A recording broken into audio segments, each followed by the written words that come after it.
आज हम आपका अध्याय 10 प्रकाश परावर्तन तथा अपवर्तन, इस चैप्टर को हम 2 वीडियोस में पढ़ेंगे। पहले पार्ट में हम प्रकाश परावर्तन के बारे में बात करेंगे और दूसरे में अपवर्तन के बारे में। तो आइए शुरू करते हैं आपके रिवीजन।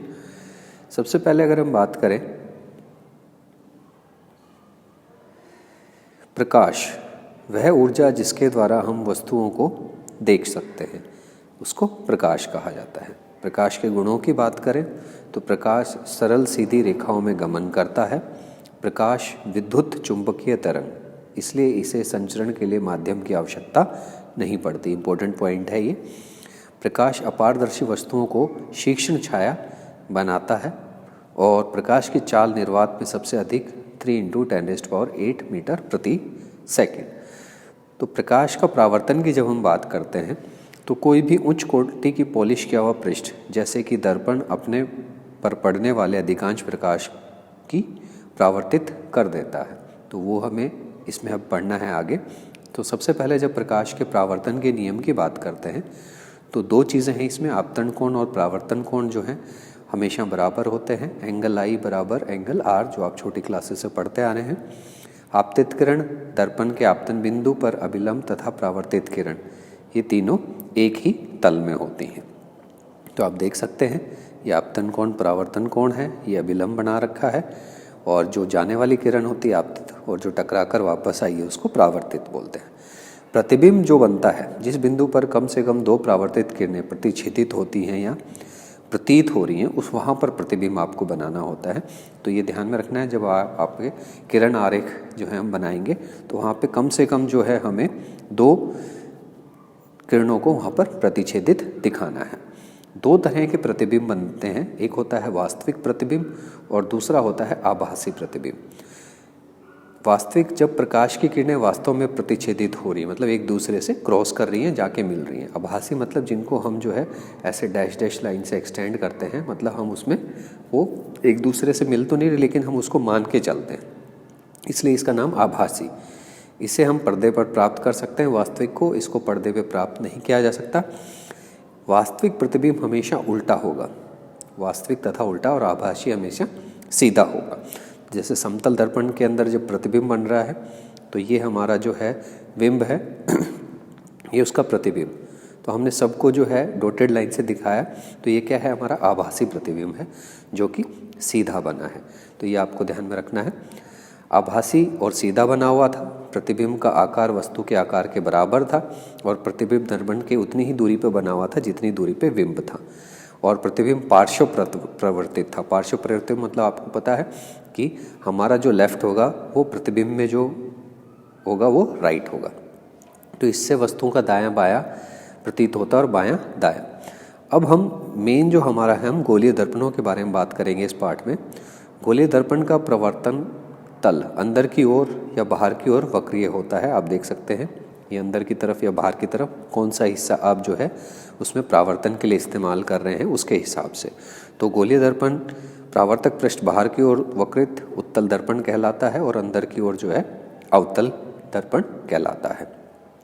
तो ये इसमें जो है दिखा रखा है, एक ये उत्तल दर्पण हो गया और जो है अगर अंदर की तरफ है तो अवतल दर्पण हो गया।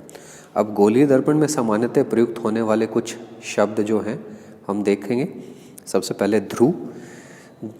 गोलीय ध्रुव दर्पण में परावर्तक पृष्ठ के केंद्र को दर्पण का ध्रुव कहते हैं। ये जो है हमारा, ये दर्पण के पृष्ठ पर स्थित होता है। ध्रुव की प्राय P अक्षर से निरूपित किया जाता है। मुख्य अक्ष गोलीय दर्पण में के ध्रुव तथा वक्रता त्रिज्या से गुजरने वाली एक सीधी रेखा को मुख्य अक्ष रेखा या मुख्य अक्ष दर्पण के ध्रुव कहते हैं। ये जो आपकी लाइन जा रही है इसके अंदर। वक्रता केंद्र, गोलीय दर्पण का परावर्तक पृष्ठ एक गोले के भाग, इस गोले का केंद्र गोलीय दर्पण का वक्रता केंद्र कहलाता है। ये अक्षर C से निरूपित होता है, मतलब उसका सेंटर भी कह सकते हो जिस गोलीय उससे बनाया गया है।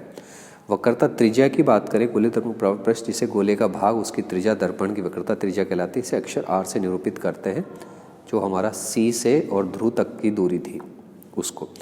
द्वारक, गोलीय दर्पण के परावर्तक पृष्ठतल की वृत्ताकार सीमा रेखा को व्यास जो है अपर्चर, यहाँ से लेके यहाँ तक जो होगा ये इसका अपर्चर होगा। मुख्य फोकस अक्ष वह बिंदु जहाँ पर मुख्य अक्ष समांतर किरणें आकर मिलती हैं, जहाँ पर भी जो है मुख्य अक्ष रेखा से समांतर किरणें आके मिलेंगी उसको मुख्य फोकस कहा जाता है। गोलीय दर्पण के ध्रुव तथा मुख्य फोकस के मध्य की दूरी फोकस दूरी कहलाती है और इसके बीच की दूरी जो है F जो हम लिखेंगे। छोटे द्वारक के गोलीय दर्पणों के लिए विकर्ता त्रिज्या फोकस दूरी से दुगनी होती है और हम इस संबंध को R बराबर 2F कहते हैं। तो जो हमारा R होता है वो अब फोकस दूरी के दुगना होता है, तो इसलिए R बराबर 2F। तो F भी निकाल सकते हैं, F बराबर R/2। अब हम कुछ प्रतिबिंबों की बात करेंगे। अवतल दर्पण द्वारा बिंब की विभिन्न स्थितियों के लिए बने प्रतिबिंब, थोड़ा सा ध्यान से देखोगे तो बड़े आसान लगेंगे आपको। आप देख रहे हो हम इसमें अंदर का जो हिस्सा है उसको परावर्तन के लिए इस्तेमाल कर रहे हैं। तो पहला है अनंत पर। जब भी तो अनंत पर जो भी चीज़ें होती हैं उनकी किरण आरेख जब हम बनाते हैं तो सीधी रेखा दिखानी होती है, ठीक है। प्रतिबिंब की स्थिति क्या होगी? फोकस पे। ये कहा जाता है कि कोई भी सीधी रेखा मुख्य अक्ष रेखा के समांतर जो रेखा आती है वो परावर्तित होकर फोकस से जाएगी। तो हमने यहाँ पे दो रेखाएं ली और दोनों आपस में क्रॉस कर रही हैं, कहाँ पर? फोकस पर। तो इस वजह से प्रतिबिंब का आकार क्या होगा? अत्यधिक छोटा होगा और वास्तविक तथा उल्टा होगा। दूसरे में हमने C से परे लिखा है, C से कुछ दूरी के ऊपर हमने AB बिंब रखा है। उससे आपको दो किरणें दिखानी है, एक समांतर किरणें लेनी है हमेशा और एक आप दिखा सकते हो फोकस दूरी से जो जा रही है।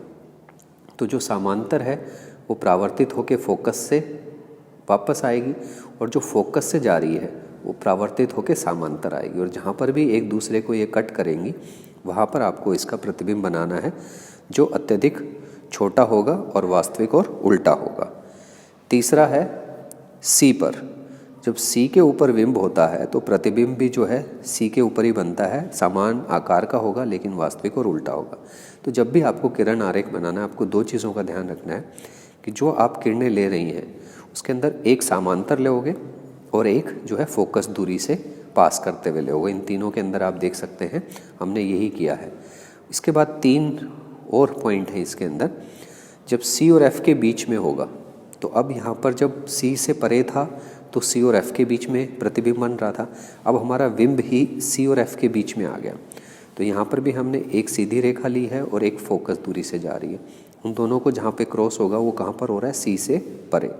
तो यहाँ पे अब जो है प्रतिबिंब का आकार बड़ा होगा लेकिन होगा वो वास्तविक उल्टा ही। जब F पर आ जाएगा तो वो अनंत पे चला जाएगा, अत्यधिक बड़ा और वास्तविक उल्टा। सिर्फ ये एक कंडीशन ऐसी होती है अवतल दर्पण के अंदर, जब आपका बिंब P और F के बीच में होता है तो दर्पण के पीछे विवर्धित बड़ा, मतलब ऐसा थोड़ा धुंधला सा और आभासी और सीधा बनेगा। तो इसके अंदर आप देखोगे कि एक हमने समांतर ली हुई है और एक को हमने पोल के ऊपर पास किया हुआ है। तो उसके हिसाब से हम इसको बना के जितना प्रैक्टिस करेंगे उतना ही आपको आएगा। इसके उपयोग क्या क्या हैं? सामान्यतः टॉर्च, सर्च लाइट, वाहनों के हेडलाइट में प्रकाश का शक्तिशाली समांतर किरण पुंज प्राप्त करने के लिए किया जाता है। दंत विशेषज्ञ अवतल दर्पणों का उपयोग मरीजों के दांतों का बड़ा प्रतिबिंब देखने के लिए करते हैं और इन्हें प्राय चेहरे का बड़ा प्रतिबिंब देखने के लिए शेविंग दर्पणों के रूप में भी प्रयोग किया जाता है। सौर भट्टियों में सूर्य के प्रकाश को केंद्रित करने के लिए बड़े अवतल दर्पणों का उपयोग किया जाता है। तो बहुत ही इंपॉर्टेंट पॉइंट है ये चारों और बहुत बार पेपर में आता है कि अवतल दर्पण के उपयोग क्या क्या हैं, तो ये आप इसमें लिखोगे। उसके बाद में हम बात करते हैं उत्तल दर्पण की। तो वहाँ पर जो है हम अंदर का हिस्सा जो है परावर्तन के लिए ले रहे थे, उत्तल दर्पण के अंदर बाहर का हिस्सा। उत्तल दर्पण में मुख्य अक्ष के समांतर प्रकाश किरण परावर्तन के पश्चात दर्पण के मुख्य फोकस में अपसारी होती हैं। तो ये कुछ इसके रूल्स हैं जो अवतल के अंदर भी थे और इसके अंदर भी सामान्य सेम रूल होते हैं। आपको ये सिर्फ समझने के लिए दिए हुए हैं, बाकी जब हम इसके किरण आरेख बनाएंगे तो आपको ये समझ में आ जाएंगे कि उत्तल दर्पण में दो स्थिति होती हैं सिर्फ। एक होता है अनंत पर और एक अनंत से ध्रुव के बीच में कहीं पर भी। तो आप देखो कि पहली स्थिति में जब अनंत पर है तो समांतर रेखाएं जो हैं आगे डॉटेड में फोकस की तरफ चली गई। प्रतिबिंब का आकार अत्यधिक छोटा होगा, आभासी तथा सीधा होगा। दूसरा कहीं पर भी हो, अनंत से और P के बीच में कहीं पर भी होगा तो भी दर्पण के पीछे ही प्रतिबिंब बनेगा और वो भी आभासी और सीधा होगा लेकिन बहुत छोटा होगा। तो ये दो ही डायग्राम बनते हैं इसके अंदर। इसमें भी आप देखोगे कि एक हमने समांतर किरण ली है और एक किरण जो उसकी लंबा करने के ऊपर कहाँ जा रही है? वो C के ऊपर जा रही है। तो जहाँ पर भी वो दोनों क्रॉस करेंगी डॉटेड के रूप में वहाँ पर आभासी और सीधा हमें बनाना है। उत्तल दर्पणों के उपयोग की अगर हम बात करें तो जैसे अवतल के उपयोग इम्पोर्टेंट थे वैसे इसके भी हैं। उत्तल दर्पण का उपयोग सामान्यतः वाहनों में किया जाता है। इनमें ड्राइवर अपने पीछे के वाहनों को देख सकते हैं। उत्तल दर्पणों को इसलिए प्राथमिकता दी जाती है क्योंकि ये सदैव सीधा तथा छोटा प्रतिबिंब बनाते हैं और दुकानों में इसका इस्तेमाल सिक्योरिटी दर्पण के रूप में किया जाता है। तो ये आपने देखा होगा गाड़ियों के शीशे पे लिखा भी होता है कि जो वस्तु दिख रही है वो ज़्यादा नज़दीक है बजाय जितनी दूरी पे वो दिख रही है। उसका कारण यही है क्योंकि वो जो है ज़्यादा जगह को लेता है और चीज़ों को छोटा कर देता है। उसके बाद में गोलीय दर्पण द्वारा परावर्तन के लिए चिन्ह परिपाटी, इसमें हम ये देखेंगे कि कहाँ पर चिन्ह कौन सा लेना है। इसमें आपको सिंपल से 4 पॉइंट याद रखने हैं। आप चित्र देखोगे उसमें आपको समझ में आ जाएगा कि ये हमारा सेंटर पॉइंट है। इससे जब मैं इस साइड जाऊंगा तो दाईं ओर जो भी चीज़ नापूंगा, जो भी चीज़ हमें नापनी है वो यहाँ से नापनी है। तो जब मैं इससे दाईं ओर जाऊंगा तो जो भी चीज़ नापूंगा वो हमेशा क्या होगी, पॉजिटिव होगी। इससे अगर मैं बाईं ओर जो भी चीज़ नापूंगा वो हमेशा क्या होगी, नेगेटिव होगी, ऋणात्मक होगी। इस मुख्य अक्षरेखा के ऊपर कोई भी तरफ मैं चीज़ नापूंगा तो वो धनात्मक होगी और नीचे की तरफ नापूंगा तो ऋणात्मक होगी। तो बस ये 4 पॉइंट आपको याद रखने हैं। इसी के आधार पे हमारा दर्पण का सूत्र है IV + IU = IF। तो यहाँ पे जो है आवर्धन जो होता है, मैग्निफिकेशन की अगर हम बात करें तो गोलीय दर्पण द्वारा उत्पन्न वह अपेक्षित विस्तार जिसके ज्ञान होता है कि कोई प्रतिबिंब बिंब की अपेक्षा कितना गुना आवर्धित है, बड़ा है। अब यहाँ पे दर्पण सूत्र और जो है हम लेंस सूत्र में एक ही अंतर होता है कि IV + IU जो है वहाँ पे माइनस का साइन आ जाएगा, ठीक है ना। तो ये चीज़ वहाँ पर भी काम आएगी आपको।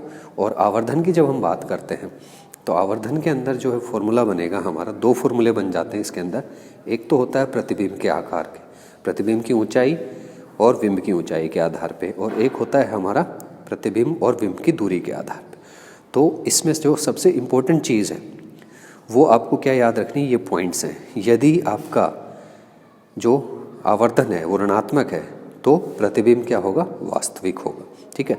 यदि आपका m धनात्मक है तो प्रतिबिंब जो है आभासी होगा। मतलब ये 2 पॉइंट याद रखने हैं कि m आपका आंसर में अगर नेगेटिव आ रहा है तो क्या होगा, प्रतिबिंब आपका वास्तविक होगा। वास्तविक के साथ क्या होगा, उल्टा होगा। अगर m धनात्मक आ रहा है तो आभासी और सीधा होगा। H1 और H0 अगर बराबर हैं तो m 1 हो जाएगा, प्रतिबिंब का आकार बिंब के आकार के बराबर होगा। H1 जो है आपका अगर H0 से प्रतिबिंब की ऊंचाई जो है आपकी ऑब्जेक्ट की ऊंचाई से बड़ी है तो m जो है 1 से ज़्यादा हो गया तो प्रतिबिंब जो है बिंब से बड़ा होगा। अगर आपका प्रतिबिंब जो है H0 से छोटा है तो प्रतिबिंब बिंब से छोटा होगा। ये चीज़ें ध्यान में रखनी है। दूसरा ये भी बहुत इंपॉर्टेंट है, ये पॉइंट सारे ही, यदि m पॉजिटिव है तो क्या हो गया, m 1 से कम तो दर्पण उत्तल होगा। m पॉजिटिव है और m 1 से जो है ज़्यादा है तो दर्पण अवतल होगा, और अगर m नेगेटिव है तो भी दर्पण अवतल होगा। तो ये सारे पॉइंट आपको इम्पोर्टेंट हैं। इनको आप जब लिखोगे, प्रैक्टिस करोगे तो समझ में और अच्छी तरह आएंगे। इसको ध्यान से देखना और दूसरा वीडियो भी इसके साथ में आपको देखना है। Thank you.